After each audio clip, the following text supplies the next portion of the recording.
Flipping the Table. I wanted to take a second to thank our sponsors, Whole Foods Market, the Public Health Institute, and Roots of Change. Without their help, we couldn't present this podcast. Hello, this is Michael Reed Dimmock, and you're listening to Flipping the Table, a podcast featuring honest conversations and brief commentaries about the future of food and farming. I'm inspired by the thousands of farmers, ranchers, entrepreneurs, activists, and policymakers across this nation who are meeting the many challenges related to nutrition, poverty, pollution, and climate. This podcast highlights the people and actions making our planet and communities healthier and more resilient. I hope to inspire listeners to use their food purchases and their votes, our democracy, to flip the table in support of a new and better food system for us all, to be part of the delicious revolution now underway. Farm to Table, back at a table. I'm literally at a table today with a friend, Michael Dimmock, who we have a common journey, Michael. We both do podcasts now. We've both been involved in food and agriculture, I think, forever. I think we've come from a little different directions, though. Yeah. And yet we find we have so much in common as we've gone down the road and known each other and seen different issues, different people stepping up to try to tell the story of agriculture. So now that you have a podcast, I have a podcast, it just seemed like we were destined to sit down at the table and have a conversation. And I'm happy to be here in Santa Rosa, sitting with you and getting a chance to talk about something that interests both of us. Yeah, I think it's true. We met years ago when you were head of the Almond Board of California. And I was working on a project to promote sustainable agriculture back in the day, and you were interested in that topic, and you were one of the first commodity leaders that I met that was interested in that and willing to have a conversation about it. Well, I'm proud that you say that.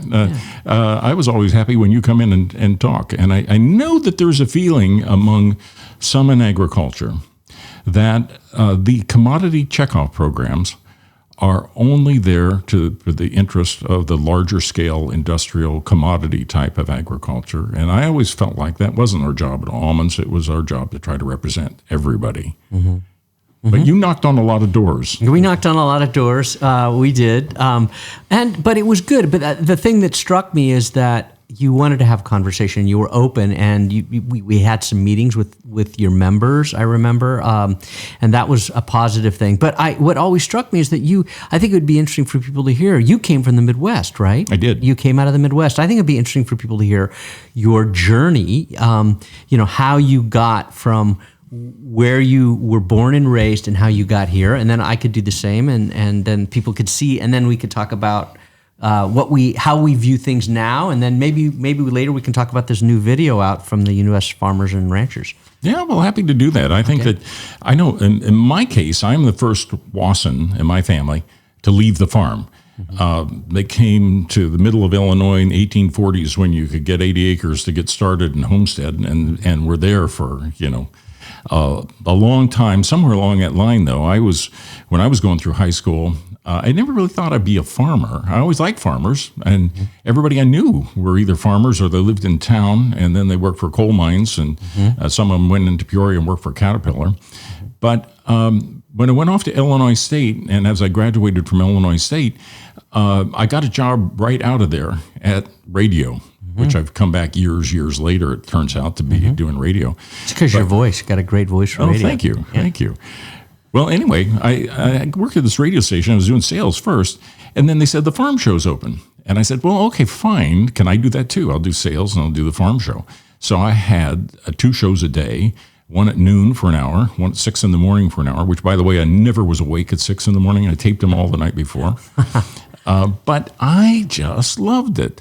I was having people that would send me notes and say, gee, I'm really glad you're speaking up for farmers. My son raises hogs south of Bloomington. And so my wife and I at that time decided that I want to do that for the rest of my life. I'd rather work with farmers than make money, or go into management, broadcasting, and so forth. And so I did. And so I got hired in Denver to work for the Sheep Industry Development Program. And then I got hired by the Indiana Cattlemen's Association, and I got recruited to be head of marketing for the National Pork Producers Council in Des Moines, and then I got recruited to be the CEO of the American Lamb Council, American Wool Council in Denver, and started working on market development program with Sterling Rice Group, and then got recruited to be the CEO of the Alma Board of California and moved to California. What year was that? Oh, I don't know. It was in the 80s that I came to California, and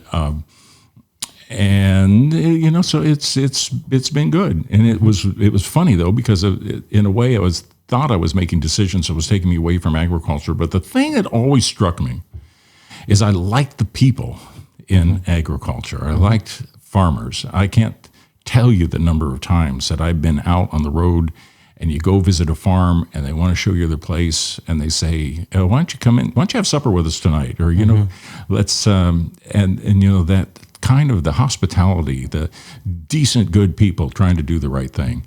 And loved it and still do today. How about you? Well, I guess that my introduction to agriculture, my cousins, my father's sister married into a cattle ranching family. So as a kid, I spent time on that ranch, and every year there was the roundup in May when all the cowboys from the coastal range between the Central Valley and the Santa Clara Valley, which is where the ranch was, the Isabel Valley, would come. And they would all work the cattle, and as kids we would, carry the ball bucket when they were cutting off testicles. We would help cut horns or help the branders or help, bring the cattle down after they've been roped. So it was a really great experience, exciting for a kid. I was young. I was 10, 11, 12, 13. And so it was really exciting. And then we used to hunt on that ranch. And so I was around cowboys. And I was struck by their appreciation of nature, which I had. And I was a backpacker as a kid. And I always had a love for nature, and there was a love for nature in those ranchers. And so they were, they were really kind, and they loved my father and mother, and and a lot of them went to my dad as a dentist. So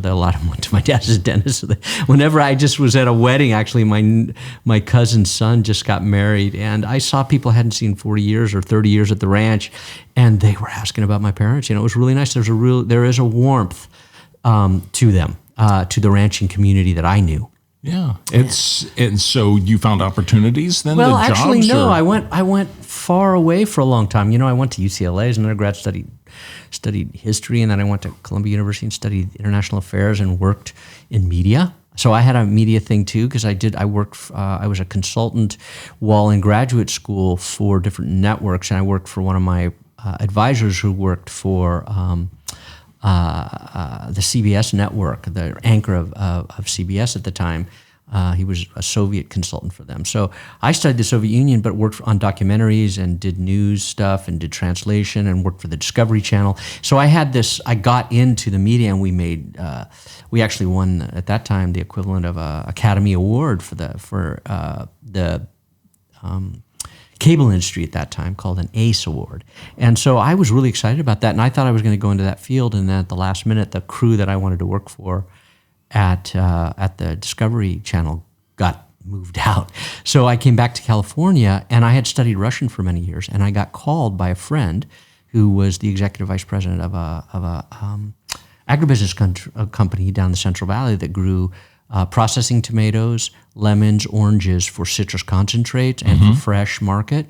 And I got hired by him because I spoke Russian.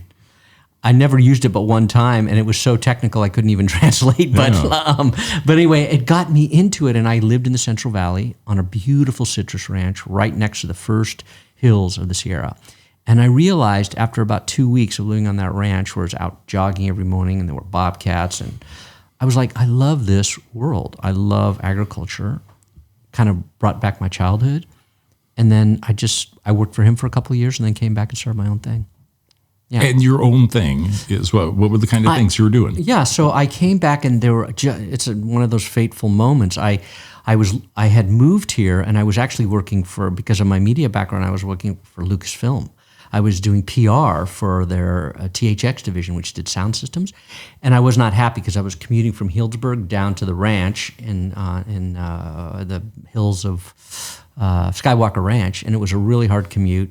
I didn't really want to do that, and I was sitting in a coffee shop just 2 blocks from where we're sitting today, reading a front page article of the Press Democrat, which said the county had just started a special task force on the future of agriculture. And I was reading the article, and a woman at the next table leaned over and said, "Are you interested in agriculture?" I love it. And I said, "Yeah, as a matter of fact, I am." And she said, "Well, I'm on the board of that organization, and we're looking for somebody." And she just started talking to me, and 2 weeks later, I had a job as the director of marketing for this new organization that was promoting Sonoma County agriculture. I really believe in serendipity, and I think that a lot of times things like that, if you're just open up to it, if you get that right kind of attitude, that person shows up at the coffee shop. There was this, was it the Celestine prophecy? Years and years ago, and it was kind of some of those ideas which seemed a little kind of weird at the time, but still, it's amazing how much of having the right attitude and being open to these connections, which can kind of fast forward. I think in podcast world, what I see in the conversations that I have, there's a lot of people that are having some of the similar moments. There are people that are saying, "I'd like to be connected with agriculture," and what I'm impressed with them is that they are just open to trying different things, that maybe they are commuting and they don't want to. They want to be able to have a small farm, or maybe they're helping an urban garden or something like that. But there's something you see in them that is very appealing. It's pursuing a dream. Mm-hmm. And usually it's coming at some cost. Mm-hmm. It's coming at, they don't make nearly as much money. Mm-hmm. They have to have another part-time job. Mm-hmm. There's a sacrifice involved, but they're getting a great deal of satisfaction out of it. In some cases, it's being outside, or in some other cases, just helping other people. Mm-hmm. That's what I find, having conversations every week. I think, oh, this is exciting. There's somebody on a journey that has had the courage to take a step and then doing what they feel is the right thing to help somebody. I'm sure you see that all the time. I mean, when I started working, actually, my first year, it was really tough because I was part-time at Select Sonoma County, and I was starving, basically. I went from a good-paying job in Europe for this agribusiness company to, I think I made $18,000 my first year, and I had to borrow money from my parents. I got a bunch of credit card debt, and then I started Ag Innovations Network, and that grew and got me to where I am today. But it was exciting. But I want to go back to this idea of podcasting. Yeah, because I think there's a boom in podcasting. Yeah. There's a huge boom, and that means there's tons of conversations and tons of stories being told. Right. And plus you have all this media now, all the movies, you have cable, you have Netflix and Hulu and all these shows that are producing. I actually believe, and I'm interested if you think, the reason that people are interested and they're listening to all these podcasts is we're living between two worlds, and people are trying to figure out where we're going. So people are open to listen because they're trying to find the way. Mm-hmm. I don't know if you have a sense of that, but it's interesting to me. It is.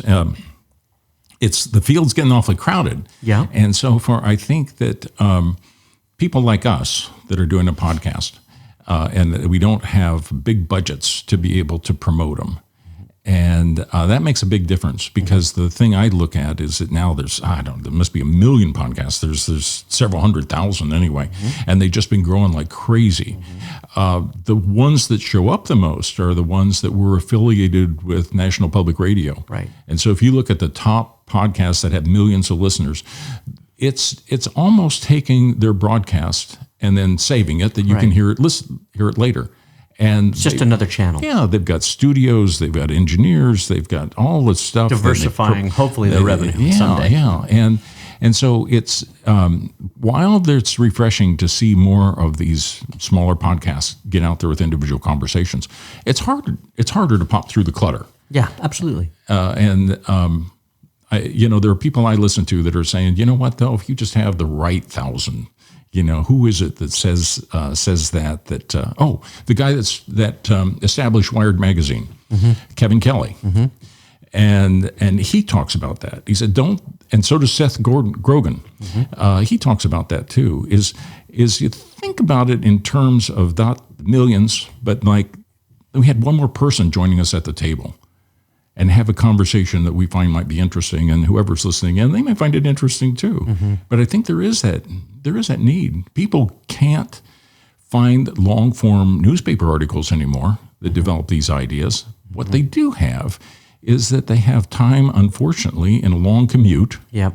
So they're 30, 45 minutes in the car. Or on an airplane or whatever. Right. And so it really gives them a chance to get a more complete story if you can fill it in with podcast. Yeah, I enjoy podcasts. I listen to a lot of them now. And I do it for two reasons. One, I listen to some podcasts in our field, and then I listen to other podcasts in other areas. I listen to a lot of political podcasts. I really I love the Axe Files with David Axelrod. I love that show because of who he interviews. He interviews really interesting people, and he's a good interviewer. And he has a lot of experience, so I find it interesting. But there are lots of podcasts I listen to, and I listen to some news that I wouldn't hear because I don't watch TV. I do watch movies on my computer, but anyway, the reason I brought it up is I do think it's an exciting time. I think there's probably going to be a die-off of a lot because people won't be able to, maintain or fund them forever. Maybe they will, but I think there may be a shrinkage eventually. And but I am curious. I have been, like you, following things, and there's a ton of money going in, but there's really big bet networks built. And I guess if you really want to reach a lot of people, if that's the goal for your podcast, that's where you'd probably want to do is get in with a network.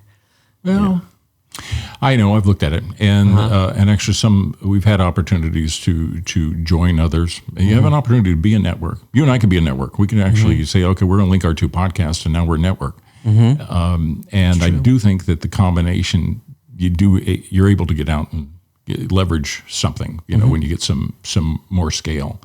I find it hard to categorize some of these networks. You look at the ones that have established podcast networks, and when you look at the kinds of things that you and I are interested in, there's only a handful that get in the same area. That's true. Most of them are about food or like cooking, or there's a lot about wine. Yeah, I think there are in our space. It's a smaller space, but that's also because the audience is smaller. Well, what do you think your podcasts are about when you talk about your? Well, I'll tell you what we're trying to do. We're trying to focus on telling the stories, exposing people to the emerging food system. What is emergent? Who are the people that are making it happen? So it's honest conversations on food farming in the future. That's our tagline. And the idea is to highlight those people who, from my perspective, are showing us what's ahead. Well, I think from my perspective, I look back at what I keep gravitating towards, and what I'm really get interested in are people on a journey that includes food or farming, and that they are changing directions, changing careers, trying to do something that'd be more sustainable, helping a community, doing urban gardens, or I think it gets to large scale farmers too, that are just committed to proving that large scale farming can do the right thing. That it's. And I'm trying to stay in that position too, I'm not just looking at small, local, organic, and so forth, because I know tons of farmers. I've been on farms in 48 states, and I know tons of farmers that are always looking how they can do a little better job. And I'd like to be able to show that it comes in all sorts of shapes. And I've had some people comment to me that said that they tend to be interested in urban gardens and urban agriculture and so forth. But they like the fact that I will sometimes feature some large-scale farmers that have, several thousand acres or 6,000 sheep and mix them into the same mix. Yeah, I think that's really important. And one of the things that's interesting is that because I come from unlike you, you came more out of the traditional agricultural industry. I came out of the reform movement, you might say, slow food and kind of local agriculture, but because of my exposure through the Ag Leadership Program back in 2000, 2001, I really, and because of what I talked about with the ranching families I knew, those were big ranches. They were all tens of thousands of acres or thousands of acres, so I did have an appreciation and a belief that that scale is not the issue, not the primary issue. There are issues around scale, but they don't really have to do with sustainability. They have to do with more like concentration and economic issues in my mind, because there are a lot of very big farmers or ranchers who are doing very good work on their land that has to do with sustainability. And there are a lot of big farms and ranches that are doing well by their labor. So it's really the thing that's interesting to me about agriculture is the mindset that, in my view, is kind of, and I think this has to do with being such a small group of people in the larger context of our nation. There is a reticence or a slowness to engage people who might be perceived as a threat. I think that's changed over the years. I mean, one of the ways that we interacted after we originally met was the U.S. Farmers and Ranchers. Yeah. And that was an attempt to do dialogues. And Roots of Change did a series of dialogues in 2008 and 2009 with ranchers and farmers from all over the state to try and meet. I mean, my roots came out of working with these Ag Futures Alliances, which were reformers and traditional agriculture and other people from community trying to reach consensus about how to keep agriculture alive in their communities. And so I've always appreciated the need for dialogue, but I've been struck a lot by two things. On the reform side, the stridency and the lack of empathy that there is sometimes for farming communities and the risks that farmers take. Mm-hmm. And on the farmer side, the unwillingness or the reticence or the defensiveness in the face of people who are trying to encourage them to change or push them to change. Well, I mean, it's tricky. It's a lot different. I mean, I just got back from driving clear across the country. I drove from Cincinnati to Sacramento and saw lots of farming agriculture. And you drive across that and you think, how can anybody speak for agriculture? Agriculture is so diversified. And it's no wonder that somebody that's got wheat fields in the middle of Kansas take a little while to warm up to somebody that's working with a farmer's market outside of San Francisco. It's like Mars. I mean, so much different, but there is something in common. It takes a while to get people to a common place and realize that they've got more in common than they think and have those conversations. So it's not surprising to me that it starts off with a very guarded or defensive position, but I'm happy to see that I think there's progress happening. Yeah, there is. It's starting to change a little bit, and I think that for a while people were being very defensive about sustainability and thought, oh, it's just one of these things. Everybody's saying sustainable. What does that really mean? I think an interesting addition to that right now is there are people that are saying that I've had on the podcast that said the only problem with sustainable is it suggests that it's just the bare minimum to stay alive. And regenerative and some other words are kind of stronger, which farmers can easily commit to try to improve their soil and improve their farming programs. But I think you've had some observations on that of seeing signs that's beginning to shift. You mentioned USFRA; they have a video out right now. You had some thoughts about that? Yeah, this for those listening, the U.S. Farmers and Ranchers Alliance is an organization that was started. How long ago was that? 10 years. 10 years ago, and they were launched by people in my world would call the large industrial agriculture organizations, businesses were the funders behind it.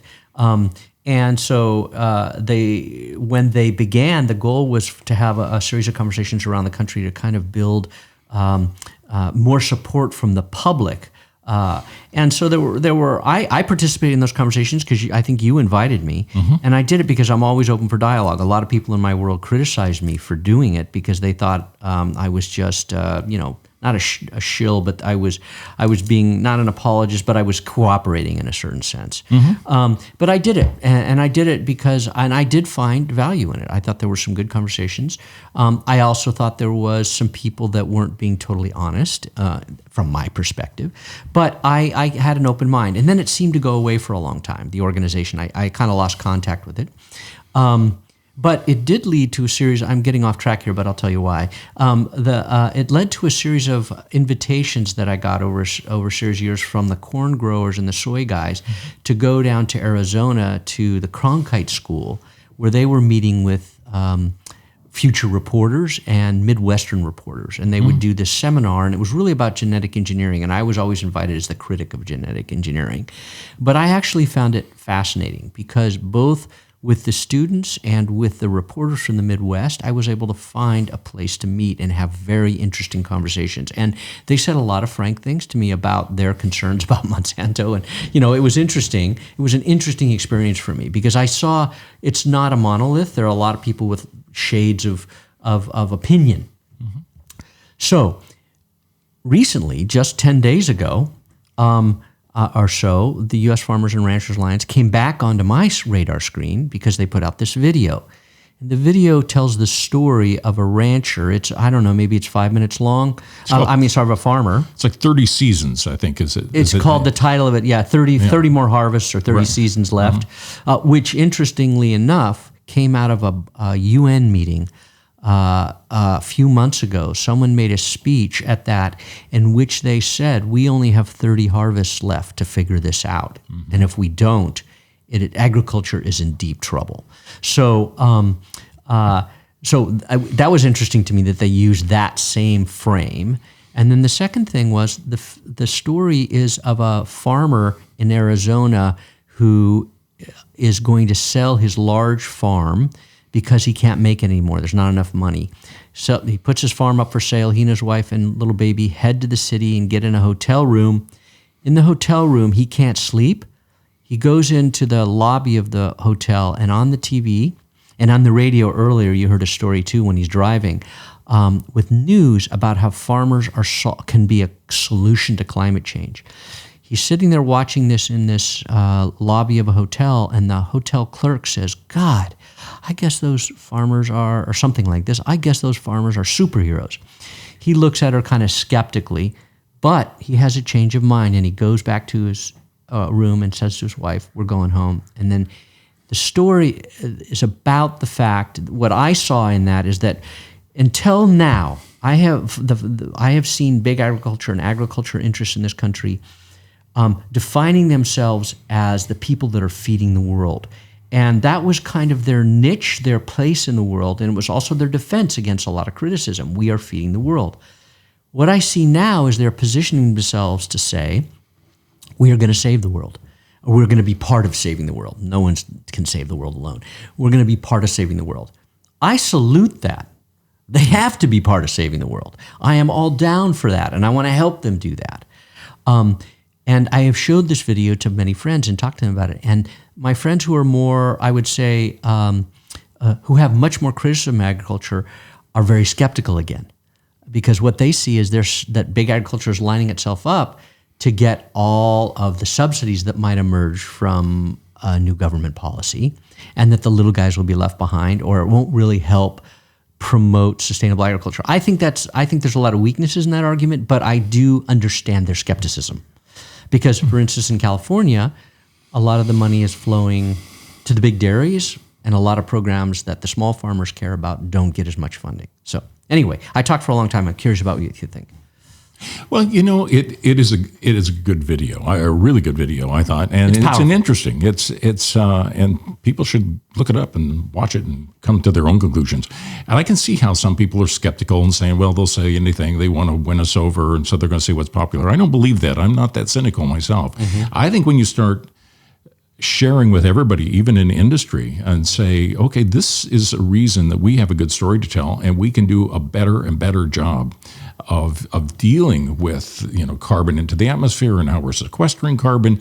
And as a result, we had more popularity among the rest of agriculture, all stages, to be sure that they're doing the right thing, that they feel that this is where the future needs to be heading. So I think it's just an important move, and an important conversation to have.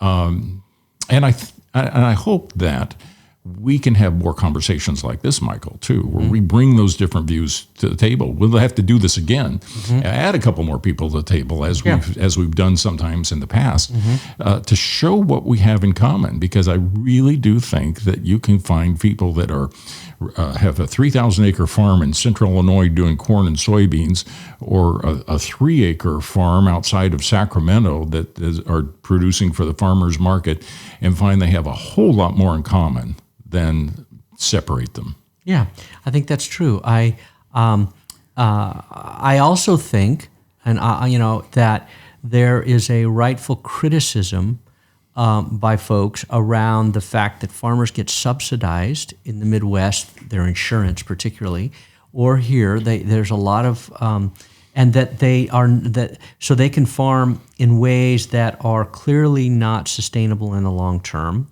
And their insurance will continue to support that kind of farming. And when people want them to do environmental work, there's a resistance against those programs. There has been in the past. That's a big thing that's shifting. I was in a meeting recently with a lot of big farmers from California, people that represent them, and there was a lot of positive statements and support for incentive programs that help farmers make the change. Well, and I think the thing is, it's hard to just, again, talk about farmers and take in all 50 states, because there's so much difference, and in California, we have different options because of weather than what they have in, Kansas, and some places like that. But I think that you end up finding that, that people are making all sorts of adjustments. For example, I think minimum tillage. Yeah, I think a third of the farmers are no-till now. Yeah, and I mean these are big changes, and I think crop rotation. So people know, no-till is where you don't disturb the soil with a plow, which is one of the reasons that we have so much carbon in the environment. We've lost a lot through our soils being plowed. So it's really important that farmers not plow. Well, and that, even another one I mentioned to you before, is the Soil Institute in the middle of Kansas, the West Jackson help form, and they've got scientists there that they're coming up with perennial crops, because if you don't have to go and put plows in it every year, you can grow a grain similar to wheat. So these things are really important. All of these things are happening, and I think that there's just a lot to feel very, very positive about, and we should encourage it. We should just continue to draw attention to it. So we should encourage it, but we also have to, I think, to build trust, because what I'm interested in is the trust building. Because when you get trust building, then you can actually get alliances that make change happen. So, but what I see, the folks that the world that I came out of, there's a lack of trust. And the question always in my mind is, how do we build the trust? And part of it is that people on both sides cop to the any myths or things that they've been, dissimulations, things that try to take the heat off them. Sure. So the question is how. So I'm interested in those kinds of conversations. Do you think that we could ever organize something where we had those conversations, where we got let's say, a more traditional conservative farmer and a more liberal farmer in the room, and we had that conversation? That would be interesting. Well, we can. I think those people are there, and I think you have to give them time to get to that, because we have a conversation like this, and it goes a half an hour or something like that. And my experience is, it's got to take that long. When people think that they can get out there and do a soundbite here or a soundbite there, and anything happens, nothing does. Right. It takes a little while to get those different conversations on the table. I agree 100%, and it's right that happens. That it takes time, because you got to build trust. And but I do see, I don't want to leave on a negative note. I do see change on all fronts. I think a lot of sustainable farmers are very concerned about the people criticizing farmers and making agriculture look bad. I don't think that's good. I do think that there's a lot of change, and I think people are really starting to embrace this idea that farmers can be the solution to so many challenges. Well, and I think another thing, too, I was going to mention, people react negatively what they see, and they also throw around the monocropping. And when they think of monocropping, they're thinking about just corn, or soybeans, which basically takes place in 5 states, not out of the 50. But really, the biggest in monocropping is in California, because we've got vines and trees and all these permanent crops. They're pretty much monocropped. They are there all the time. It doesn't mean that you can't be responsible on keeping the nutrient level, the soils right, responsible use of water, and too. It just takes a while to get yourself wrapped around it and to be open to how these different approaches are being used. Yeah, and also it's technically difficult, a lot of this. Mm-hmm. The truth of the matter is that, I've been in a lot of meetings with scientists in the last year, working with the Ag Sustainability Institute, UC Davis, talking about the fact that there's a lot to be learned. They don't understand yet how to do everything.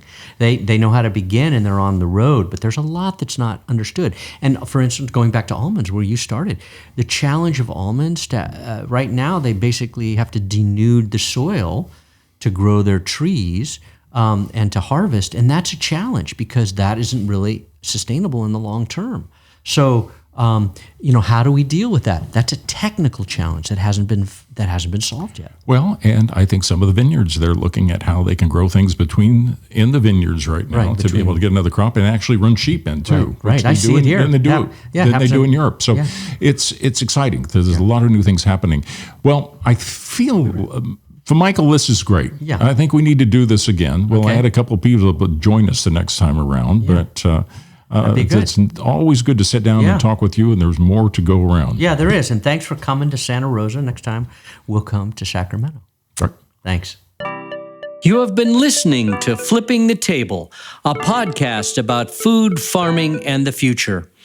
Flipping the Table is hosted by me, Michael Reed Dimmock, and produced by Patrick Sexton. Our production colleague is Doris Meyer. Our sponsors include Roots of Change and the Public Health Institute.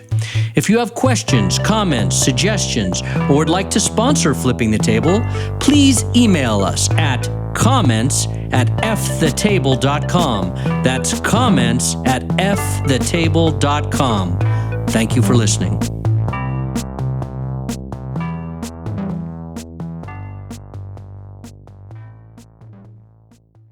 We've been focusing on great female leaders who are making important changes in the food system. Anna LaPay, the author and activist and now philanthropist, Navina Khanna, who's trying to organize the food movement nationally through the Heal Food Alliance, and Nicolette Hahn-Nyman, who has been writing incredible books and doing great advocacy around the importance of livestock in the food system. And finally, Leah Penniman, who is an author who's written a book called Farming While Black and is the co-founder of Soulfire Farm in upstate New York. Amazing interview about her life and work. These are powerful women shaping our food, and I hope you'll listen. Thanks.